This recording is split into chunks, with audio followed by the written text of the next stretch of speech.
students, I'm Marco Valls. And I'm Annette Gomez. Today's October 19th, and Mass News starts now.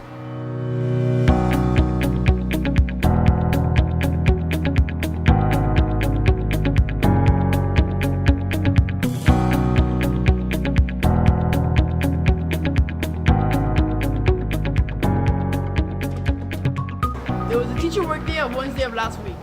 But what actually happens on teacher workday? Many of us think it's a day off from stress from school to spend time alone with friends or family. But for teachers, it's a completely different story. Come with me, let's take a look.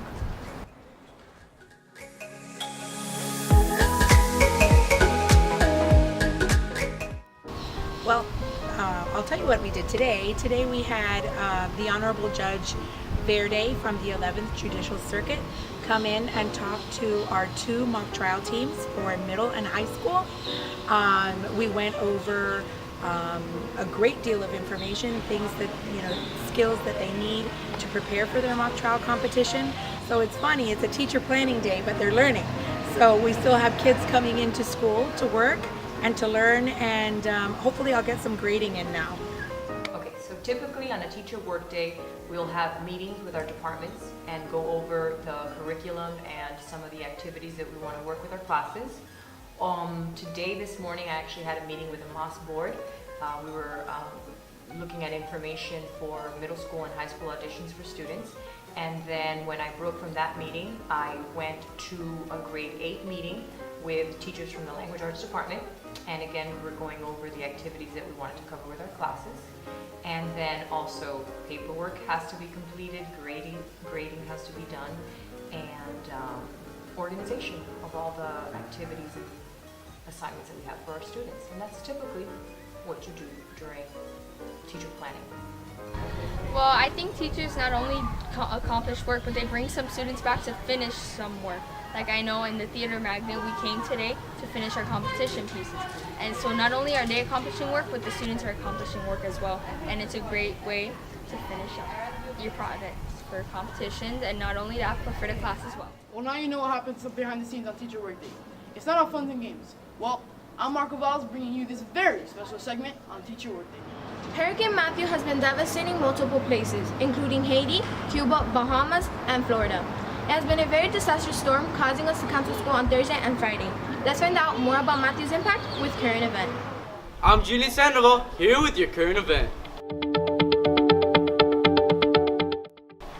As you know, Hurricane Matthew did not affect us as much as other places. In fact, winds only reached from about 40 to 70 miles per hour, leaving most of our geography unharmed. The locations that got the brunt of the storm were Palm Beach, Jacksonville, and Virginia. You can see here some footage of Virginia Beach where the water rose up to about 10 inches of rain. In this video you can see that there's a man walking around the water. This helicopter footage pertains to Palm Beach. As you can see here, there is some footage pointing to different houses, rivers, and canals that rose almost enough to flood most houses. Here's some footage going down the coastline where you can see that most docks are flooded.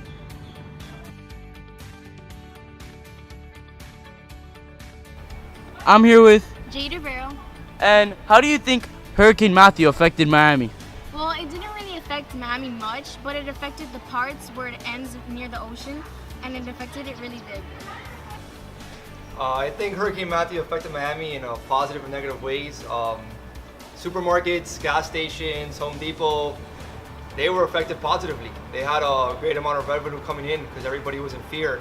Other companies were probably affected negatively because they had less productivity because their employees had to miss work.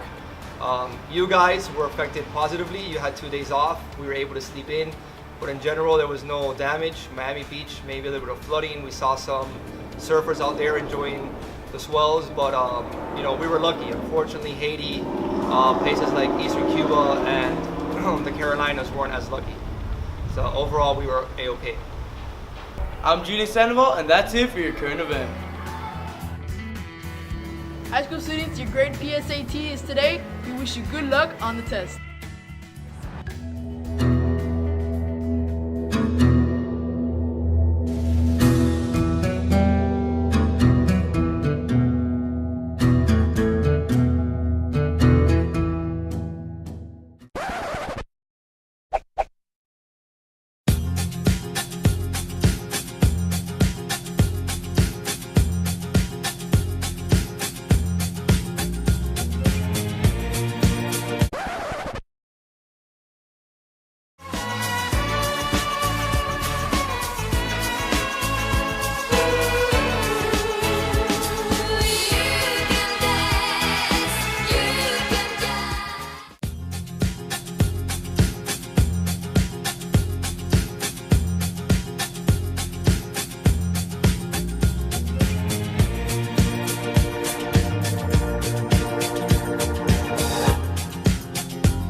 t-shirt for $1 on Friday, October 21st in support of Unity Day.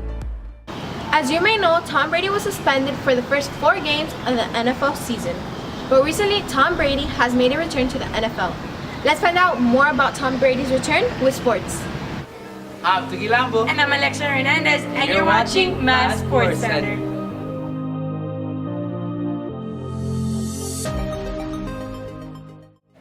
Patriots quarterback Tom Brady is back and better than ever from his suspension of the deflation of footballs used in the AFC Championship game against the Indianapolis Colts. The NFL suspended Tom Brady for 4 games. In addition to that, the team will be fined $1 million and will forfeit a 2016 first rounder and a 2017 fourth round selection in the NFL draft. In Brady's first game back from his suspension, he threw 406 yards and 3 touchdowns. He called his performance rusty. He completed 28 of 40 passes plus no turnovers. The Patriots won 33-13 against the Cleveland Browns.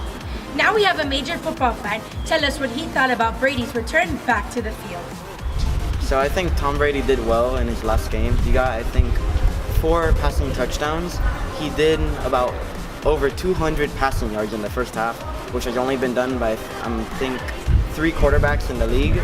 And he had about 450 passing yards in total, so I'm happy that he finally got back into the game since the Patriots are my favorite team. Thanks for watching. This has been Mass Sports Center. Thank you for watching. This has been Mass News. I'm Marco Valls. And I'm Annette Gomez, signing off.